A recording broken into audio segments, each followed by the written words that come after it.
हम शिमला शहर के समस्त जनता का और हमारे वहाँ पे बुजुर्ग माताएं बहनें सबका हम धन्यवाद करना चाहते हैं, जो खासकर जो विधानसभा में आपने हमें रुझान दिया और आपने हमारे को यहाँ तक पहुँचाया। उसी एवज में जिस तरीके से आज रुझान दिख रहा है म्यूनसिपल कॉरपोरेशन का, और जिस तरीके से लोग आ रहे हैं हमारे कैंडिडेट्स के साथ और हमारे संपर्क में हैं, हम पूरे विश्वास से कह सकते हैं कि हम मेजॉरिटी में आएंगे और अच्छी मेजॉरिटी में आएंगे शिमला शहर से। और हम आपको मेयर और डिप्टी मेयर कांग्रेस का 4 या 5 तारीख को हम जब इलेक्शन डिक्लेयर होने के बाद हम कांग्रेस का मेयर और डिप्टी मेयर बिठाएंगे। भाजपा लगातार आरोप लगा रही है कि जैसे 10 घंटे पहले दी थी वो भी झूठ बोला था, 20 घंटे पर दिए वो भी झूठ बोल दिया है, फर्जी वोट बनाकर जीतने की कोशिश कर रही है कांग्रेस। सर, जो उनकी ये स्टेटमेंट्स है, जैसे आप बोल रहे हैं कि उन्होंने जो है 2-3 पॉइंट्स उठाए हुए हैं, ये दर्शाता है कि वो अभी अपना बैलेंस खो चुके हैं और उनको लग रहा है, क्योंकि शुरू में ही जब आप नेगेटिव प्रचार करना शुरू करो किसी के प्रति, तो उसका मतलब है कि आपको कहीं घबराहट है, आपको कहीं विश्वास नहीं है अपनी जीत के ऊपर। तो ये जो इश्यूज उठाने के उस पर आ रहे हैं, खासकर 10 गारंटियां हैं, जिसमें से सबसे बड़ी गारंटी हमारी ओपीएस की थी।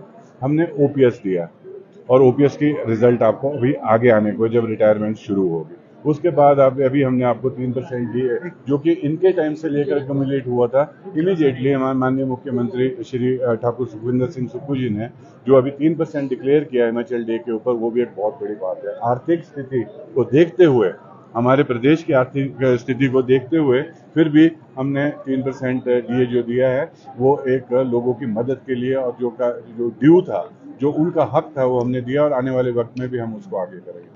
जहाँ तक फ्रॉड वोट की बात है, ये गलत बात है। जो अमेंडमेंट आपकी आई है एक्ट में, मैं ओपनली इनको बोल रहा हूँ, मैं ओपनली चैलेंज कर रहा हूँ कि जो हमारा एडमिनिस्ट्रेशन है, सब है, वो पढ़े लिखे लोग बैठे हैं, जिम्मेवार लोग बैठे हैं यहाँ पे, उनको मालूम है कि कौन से वोट बनने हैं, कौन से वोट नहीं बनने हैं। जिनका क्राइटेरिया फुलफिल होता है, वोट उन्हीं के बनेंगे।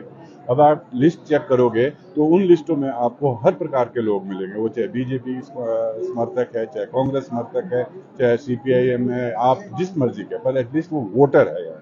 अब उनके मन में तो नहीं पड़ सकते कि कौन सा वोट क्या है। कैसे बीजेपी बोल सकती है कि जो वोट बने कि वो खासकर कांग्रेस के ही बने? It's not possible to see anybody. एक ही तो राइट है हिंदुस्तान में, जो कि आपका एक प्राइवेसी का राइट होता है और आपकी प्रिविलेज होती है। ये कौन बोल सकता है इस चीज को कि वो कांग्रेस वाले ही सारे वोट बने? शिमला की अगर बात करें विधायक हैं आप भी, और क्या लगता है आपको कि क्या कमियां हैं, क्या मुश्किल जो लोगों को खासतौर पर है, जिसको लेकर जितने भी प्रत्याशी है वो सबसे पहले तो सर, जो शिमला की जो कमियां हैं और जो ये प्रॉब्लम्स है, ये इसलिए जब वो वोटर है यार। अब उनके मन में तो नहीं पड़ सकते कि कौन सा वोट क्या है। कैसे बीजेपी बोल सकती है कि जो वोट बने कि वो खासकर कांग्रेस के ही बने? It's not possible to see anybody. एक ही तो राइट है हिंदुस्तान में, जो कि आपका एक प्राइवेसी का राइट होता है और आपकी प्रिविलेज होती है। ये कौन बोल सकता है इस चीज को कि वो कांग्रेस वाले ही सारे वोट बने? शिमला की अगर बात करें विधायक हैं आप भी, और क्या लगता है आपको कि क्या कमियां हैं, क्या मुश्किल जो लोगों को खासतौर पर है, जिसको लेकर जितने भी प्रत्याशी है वो सबसे पहले तो सर, जो शिमला की जो कमियां हैं और जो ये प्रॉब्लम्स है, ये इसलिए ज़्यादा एक्यूमुलेट हो गई कि 15 साल से शिमला शहर के अंदर बीजेपी का यहाँ पे शासन था। शहर के अंदर जो हमारे एमएलए थे वो बीजेपी के थे, तो जो कमियां हैं उसका तो अभी भंडार है यहाँ पे।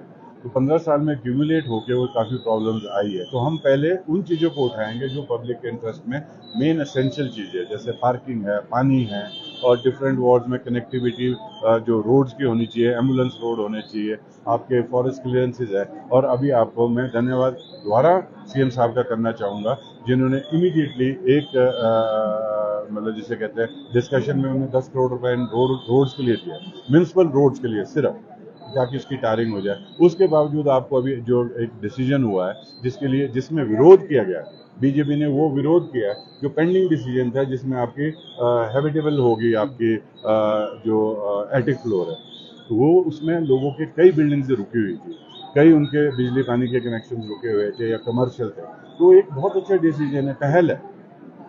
और जहाँ के अभी इस टाइम एनजीटी के जो इन्फोर्समेंट है वो बहुत स्ट्रांग है यहाँ पे।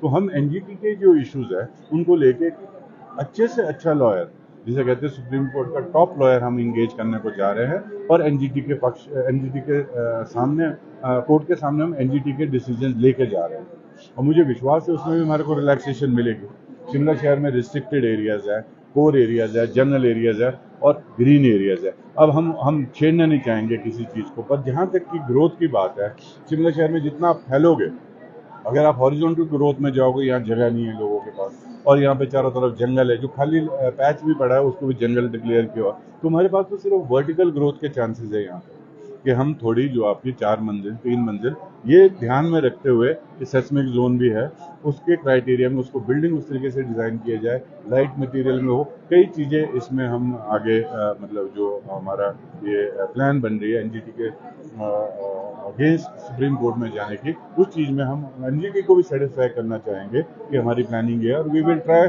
And go for vertical growth in place of horizontal growth.